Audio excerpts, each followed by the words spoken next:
Hey guys, what's up? It's Trevor AC here with Ace Group. I help people buy and sell real estate. And one of the things I like to do is make sure that all my people are informed on where the market is at, the real estate market. Okay, so it's always changing, it's always going up, it's always going down. There's different things that happen. And we have really good data for what's happened behind us, right? So as a real estate agent, we are a little bit of science and a little bit of art. The art is looking forward and saying, like, where do we think we're going? How do we price our upcoming listings? How do we make sure that our buyers aren't overpaying, as we move into these transactions? And then, of course, from behind, we are looking at the data. What's just happened? How does that compare to last year? How does that forecast what we're going to be doing or looking at or seeing moving forward? So I'm going to show you the look behind part here. As I do every month, let's get into it. All right.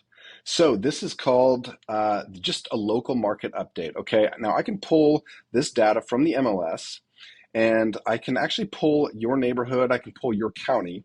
But one of the things I like to do is look at the entire MLS because it gives me an idea of what's going on with the market, right? And it's gonna pretty well reflect what's happening across the U.S. Although I do notice I have associates all across the United States.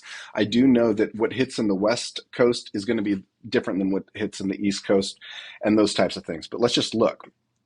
Okay, new listings. So on this column here, we're going to look at what's happened 2023 versus 2024 from last year. And then year to date is basically, hey, what's accumulated so far this year? We can kind of see which direction we're heading. I'm going to grab my little pen here. So new listings this year, we are up on new listings. So up 13%, that's significant. And if you're a buyer, that's probably good news. You have more to choose from. We call that inventory. As a seller, you have more competition potentially. So pricing is going to adjust based on that and a few other things. So pending sales are actually down. So that's not down by much, but 2%. Pending sales are down a little bit for the year over this time last year. For the month, this time last month, looking okay. Closed sales down 5% for the year. So just make a note of that. Closed sales are down. If I'm going into pricing homes, looking at them like my neighbor sold this time last year, I might want to take that into account. You don't want to go on the market overpriced. If you go on the market overpriced, what happens is people don't see the value, and then your value, you actually close a lot lower than you would have had you gone in at market value and been able to give your agent something to negotiate with. Days on market. This is interesting. So days on market here, we're seeing both, year to date and this time last year, days on market have gone down. That makes sense. I mean, the market might be heating up a little bit, but it doesn't really jive with the closed sales, does it? So it's almost like if something's on the market, it's going to sell a little bit quicker if it's priced right and everything's done well. If not, it's going to add to, it's going to sit on market. It's going to add to those overall days on market and mess with that number there. All right, what happened to my pen? Here we go. Next up is median sales. Remember, okay, if you took all of these closed sales here and you just lined them up from least to most, what would the median, the one right in the middle be? That would be 625. So that's kind of your state. I don't want to say average because average is right below it. This is your average.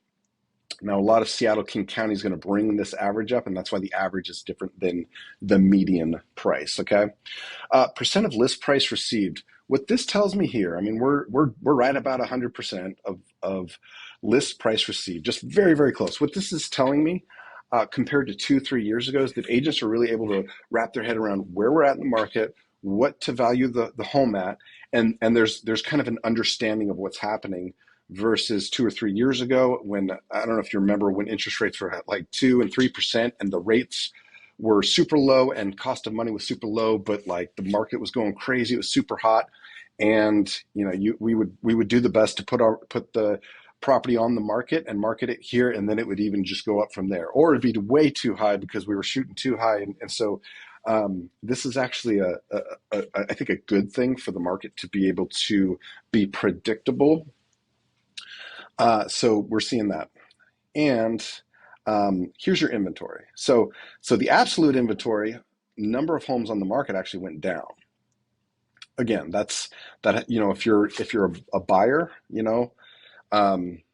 maybe you have a little bit less to choose from, although I guess I said new listings up here, new listings, but inventory of homes basically is down here. So month supply of inventory. So this means if nothing comes on the market, how long is it going to take to sell through the current inventory at the current rate?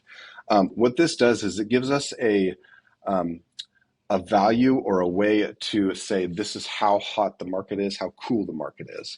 So it's up that percentage, but it's not that much in an absolute value to go from 1.2 months of inventory to 1.4.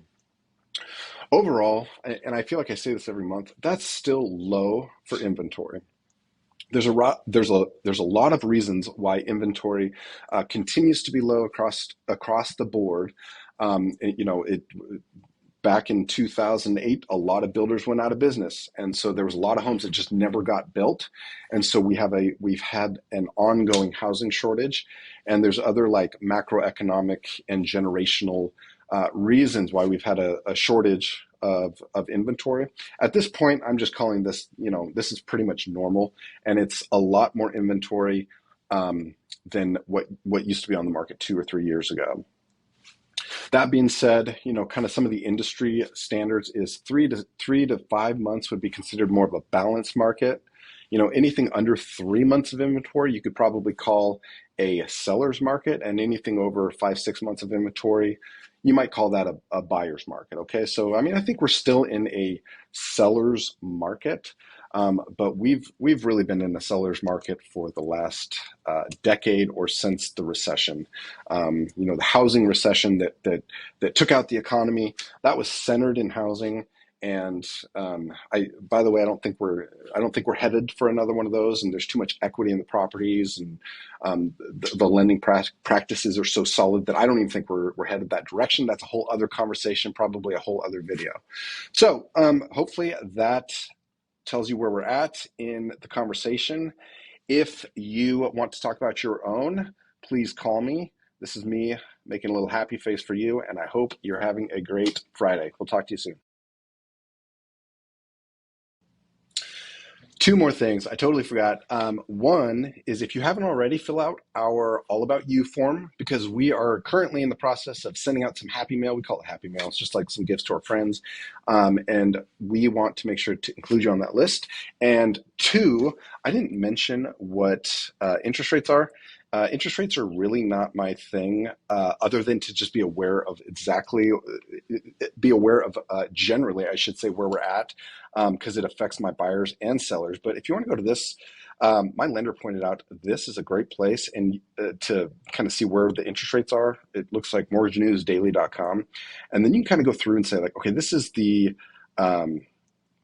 where we're at for the year. They kind of spike back here. We got a low here.